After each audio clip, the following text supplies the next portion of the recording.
మళ్ళా అలాంటి ఒక మెలడీ సంబరంలో ఒక్కసారి ఆ పల్లవి, ఎందుకంటే ఇప్పటికీ అది one of the most heart breaking tunes అని చెప్పాలి. ఈ మధ్యకాలంలో నేను సడన్గా ఒకసారి నేను మళ్ళీ మ్యూజిక్ స్టార్ట్ చేశాను చాలా గ్యాప్ తర్వాత. అయితే నా మ్యూజిక్ వచ్చేలోపు ఇప్పటివరకు ఈ జనరేషన్కి నా మ్యూజిక్ తెలియదు కదా, let me Singh my songs and post అని ఇన్స్టాగ్రామ్లో నా పాటలు నేను పాడుతూ పోస్ట్ చేస్తున్నాను. పోస్ట్ చేసే ప్రాసెస్లో చాలా పాటలు పోస్ట్ చేశా, ఎందుకు ఇలా కూడా పోస్ట్ చేశా. నాకు 100K ఫాలోవర్స్ ఉన్నారు, దానికి 3 million లిజనర్స్ ఉన్నారు ఆ ఒక్క పాటకి. జస్ట్ బికాస్ ఆఫ్ శాస్త్రి గారి సాహిత్యం. జస్ట్ బికాస్ ఆఫ్ శాస్త్రి గారి సాహిత్యం అంటారా? ఎలా సార్? ఎందుకంటే ఆ పాట అంత గొప్పదండి, ఎంతోమంది కనెక్ట్ అవుతారు ఆ పాటతో. ఎందుకే ఇలా గుండె లోపల ఇంత మంట రేపుతావు, అందని కలా అన్ని వైపులా అల్లుకోకిలా, ఆగనీక సాగనీక ఎన్నాళ్ళిలా, వెంటాడుతూ వేధించాలా, మంటై నన్ను సాధించాలా, కన్నీటిని కురిపించాలా, జ్ఞాపకమై రగిలించాలా, మరుపన్నదే రానీయవా దయలేని స్నేహమా, ఎందుకే ఇలా గుండె లోపల ఇంత మంట రేపుతావు, అందని కలా.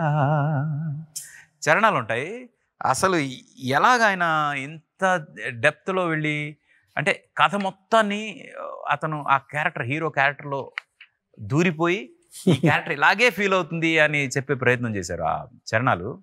అది తప్పదని నేను తప్పుకుని వెతకాలి కొత్త దారి, నిప్పులతో మది నింపుకుని బతకాలి బాటసారి, జంటగా చితిమంటగా గతమంత వెంట ఉందిగా, ఒంటిగా నన్ను ఎన్నడు వదిలుండనందిగా, నువ్వు నీ చిరునవ్వు చేరని చోటే కావాలి, ఉందో లేదో ఈ లోకంలో నీకే తెలియాలి.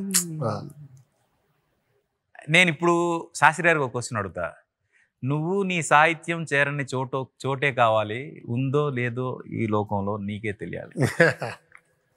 సీరియస్గా, ఎందుకంటే ఇలాంటి సాహిత్యం రాసిన తర్వాత ఆయన ప్రతి ఒక్క మనిషిలో, ప్రతి ఒక్క గుండెలో, ప్రతి ఒక్క మనసులో ఉన్నారు. రెండో చరణం వినిపిస్తా.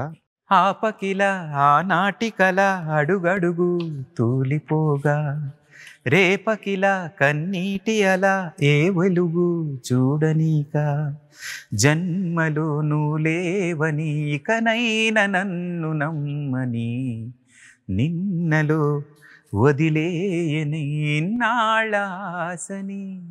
నిన్నలో వదిలేయని ఇన్నాళ్ళ ఆశని అంటే నువ్వు ఇంకో లేవని, నీ మీద ఏదైతే ఆశ ఉందో ఆశ నిన్నట్లోనే వదిలేదని అన్నాడు.